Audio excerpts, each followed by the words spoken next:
Hello guys, good morning to everyone. Welcome to Pandu English Academy. I am Bhagirath Gotara here to welcome you on this academy. Today we learn class 7th lessons The Squirrel. This is a poem, very short poem, only having 6 lines, but giving a strong message to us. We should learn it properly. Yes, before proceeding, I request all the newcomers, new students who are watching this video first times. I would like to request them to subscribe it, like it, and comment it. Then for the lessons, the squirrel. What we understand by the squirrel, this is the name of the poem. We learn the theme of the poem. What is the theme? In this poem, the poet tells us about a squirrel. इस कविता में, इस poem में poet हमें एक squirrel के बारे में बताते हैं. Squirrel, do you know? छिपकली जो हम बोलते हैं ना, वो घरों में रहती है, वो नहीं जो पेड़ पौधों पे रहती है. That is squirrel. That naturally move around us. जो स्क्विरल जो हमारे आसपास में घूमती रहती है, जो हम देखते हैं, जो पेड़ पे रहने वाली जो स्क्विरल जो होती है, that is very agile, very quick, very fastly run here and there. Poet tells about this squirrel.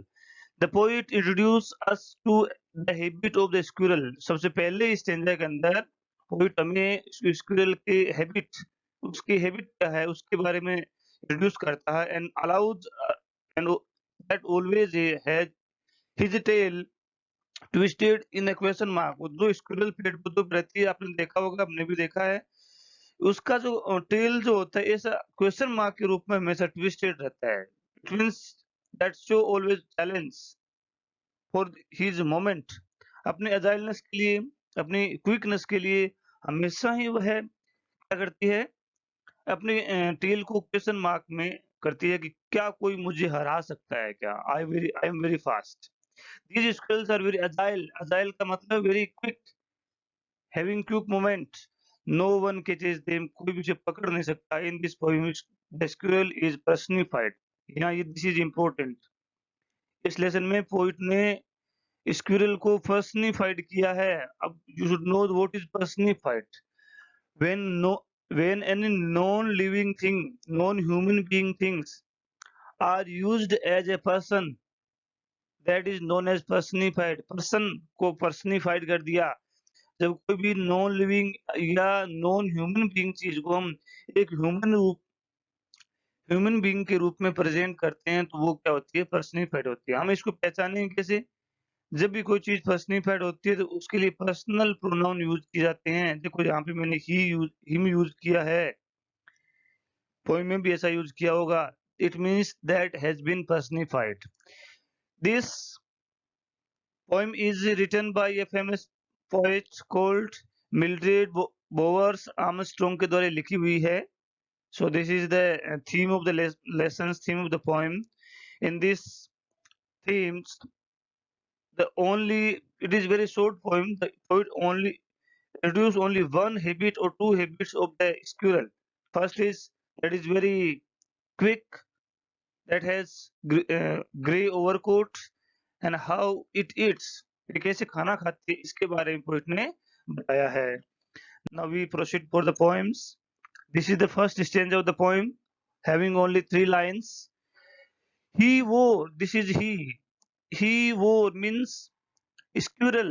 मैंने अभी बताया था, this he is a squirrel. ये squirrel, he जो है squirrel के लिए है. This is personified. Personified की definition देख लें.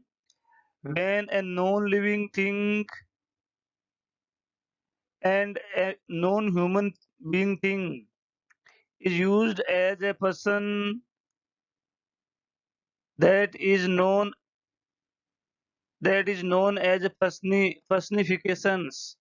क्योंकि उसका पर्सनलाइजेशन कर दिया गया है. पोइट ने उसको क्या बना दिया है, एक पर्सन बना दिया है।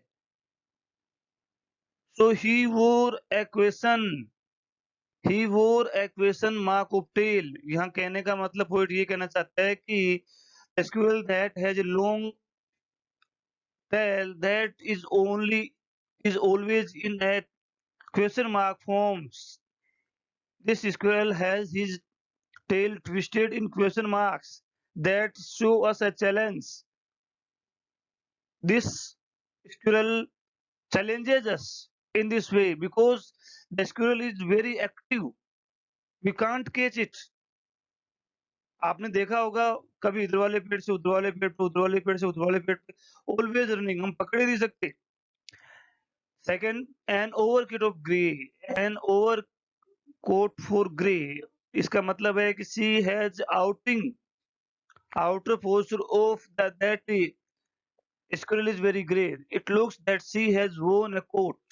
ऐसा लगता है कि उसने कोट पहन रखा है, that is grey color।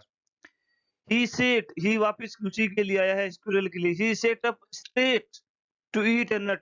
वो एक नट को खाने के लिए बिल्कुल सीधी सी बैठ जाती है। ऐसा लगता है कि उसे किसी चीज का कोई डर ही नहीं है। Because he believe on himself, क्योंकि स्क्विरल अपनी एक्शन पे बिलीव करती है कि जब भी कोई मुझे पकड़ने के लिए आएगा तो मैं बहुत तेज हूँ और मैं यहाँ से भाग के चली जाऊंगी। Squirrel's body is being compared to grey coat. Overcoat for grey का मतलब स्क्विरल की बॉडी को ही ग्रे कोट के रूप में कंपेयर किया गया है। Explanation of this stanza: in this stanza the poet tells us about the tale of the squirrel that is twisted in a question mark whenever he sits to eat a nut। so जब भी वह कुछ खाने के लिए बैठती है तो इसके जो टेल जो है वो ट्विस्टेड रहता है in a question mark form that show that she is very squirrel is very active, we can't catch it। so by this the poet says, इस स्टेंजा के माध्यम से पोइट हमें कहता है, पोइम चाहे पास्ट टेंस में लिखी हुई हो या चाहे प्रेजेंट टेंस में लिखी हुई हो, इसके एक्सप्लेनेशन हमेशा प्रेजेंट में ही होंगे, क्योंकि पोइम एक हमेशा यूनिक मैसेज देती है। ऐसा मैसेज जो आगे आने वाली पीढ़ियों के लिए हमेशा यूनिवर्सल रहता है। Then in this so by this the poet says that the squirrel always challenges someone in the agile moment। he has worn a grey coat। उसने ग्रे कोट पहन रखा है। ग्रे कोट पहना वैसे कोई कोट नहीं है, it means its outing is very is like a gray that is natural, its natural color but looks like a grey coat। इसका जो नेचुरल कलर ग्रे है लेकिन ऐसा लगता है कि उसने कोई कोट पहन रखा होगा। This is the explanation of this stanza. if you have not understood, if you have any problems, comment us, like this, subscribe this for the next stanza। This is the second stanza। he liked to tease and play। he का मतलब है squirrel। squirrel जो है वो tease करना चाहती है, like to tease and play, वो हमें प्ले के माध्यम से टीज, टीज का मतलब होता है हमें चैलेंज देना, टू मोक हमारी मजाक बनाना चाहती है, हमें परेशान करना चाहती है, एंड कहती है कि मेरे से खेलिए। he like to tease and play if we ran around his tree। यदि हम उसके साथ खेलने की कोशिश करते हैं, और मैं कह सकता हूँ यदि हम उसको पकड़ने के लिए उसके पेड़ के आसपास में छुपते हैं और उसको पकड़ने की कोशिश करते हैं, he went to other way, तो वो वहां से दूसरे पेड़ पे भाग जाती है। हम कैसे भी एक पेड़ के पास में जाते हैं कि उसको पकड़ लें, लेकिन वो वहां से दूसरे पेड़ की तरफ भाग जाती है। Explanation of this stanza: in this stanza the poet tells us that the squirrel likes to tease us and want to play with us। poet हमारे ये squirrel हमारे साथ में खेलना चाहती है, हमें टीज करना चाहती है। टीज का मतलब होता है परेशान करना। परेशान का मतलब वो कहती है कि चैलेंज करती है कि आप मुझे पकड़ लीजिए। that is very active because he has a challenging attitude। further the poet says if we run after him, यदि हम उसके पीछे दौड़ते हैं, he goes to other trees, वो दूसरे पेड़ पे चली जाती है। ask us to chase me, कहती है कि मेरा पीछा करो। if you have any strength in this way, squirrel challenges us in every activities। here in this stanza this we is used for human being। author हम सबके लिए use करते हैं जब भी हम उसके पीछे भागते हैं this and in this stanza explanation the poet there must be poet there is a poet that has been misspelled here, so this is a poet.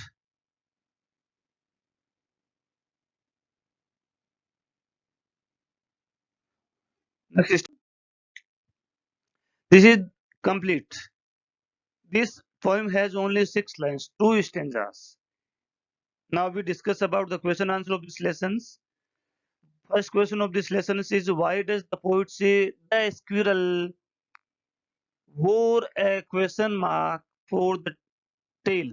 अब पोइट जो है स्क्विरल के लिए ये क्यों कहता है कि she has won a question mark of tail mean she has formed his tail in a question mark form, ऐसा वो क्यों कहती है? मैंने आपको बताया था this squirrel has a challenging attitude, she always like to challenge us, then the poet says the squirrel has twisted his tail in a question mark form, इसलिए ऐसा कहा है. Do you usually say that an animal wears a tell, वो do we से, क्या हम ऐसा हमेशा कहते हैं कि एनिमल्स जो होते हैं उन्होंने अपने पूंछ को टेल को पहन रखा है? तो अगर ऐसा नहीं कहते तो फिर हम क्या कहते हैं? इसका आंसर है no, we never say that animal wears the tail, we usually say that animal has the tail, हमेशा कहते हैं. Dictionary's meaning for the wear suggest something outer covering. Dictionary में अगर हम इस वियर वर्ड को देखें कि इस डिक्शनरी में इस वियर वर्ड का क्या मीनिंग है, इसका मतलब है outer covering. Outer covering for instance cloth, we can say cloth, जो हम कपड़े पहनते हैं that is wear. So tail is not the wear, tail उसका आउटिंग तो tail is the part of his body, so we can't say this. Second third question, he like to tease and play, who is teasing to whom and how? यहाँ कौन tease कर रहा है, किसको tease कर रहा है? The squirrel likes to tease and play with us. यहाँ स्क्विरल जो टीज करती है हमें, the squirrel teases to us, so who is squirrel, to whom is us? we आया पोएम के अंदर, हमें by running here then, कैसे यहाँ वहाँ दौड़ करके हमें टीज करना चाहती है. which figure of speech is used in this poem? कौन सा figure of speech यूज किया गया है? So the poet uses personifications for the squirrel. Poet ने यहाँ पर स्क्विरल के लिए पर्सनिफिकेशन किया. मैंने आपको बताया था कि जब भी कोई नॉन लिविंग थिंग और नॉन ह्यूमन बीइंग थिंग के लिए अगर ह्यूमन बीइंग के लिए जो प्रोनाउन यूज करते हैं he, him, I, we, you, they, then that object is personified. This is the definition for the personification. Then What is being compared to grey coat in this poem? इस poem में grey coat को किससे compare किया गया है? The squirrel's body is being compared to the grey coat. Squirrel की body को grey coat से कंपेयर किया गया है. What did the squirrel do when someone comes to his tree? जब कोई स्क्विरल के पेड़ के पास में आ जाता है तो वो क्या करती है? When someone came close to him, he ran away in the opposite directions. जब भी कोई उसके पास में पहुंच जाता है तो वो opposite direction में भाग जाती है. This is the poem. So I hope you have understood this poem very well. This is very short poem, only having 6 lines. If you have any doubts, any questions, please comment in the comment box. I will personally observe your comments and reply. Thanks for watching. Subscribe it, like it, and share it. Thanks.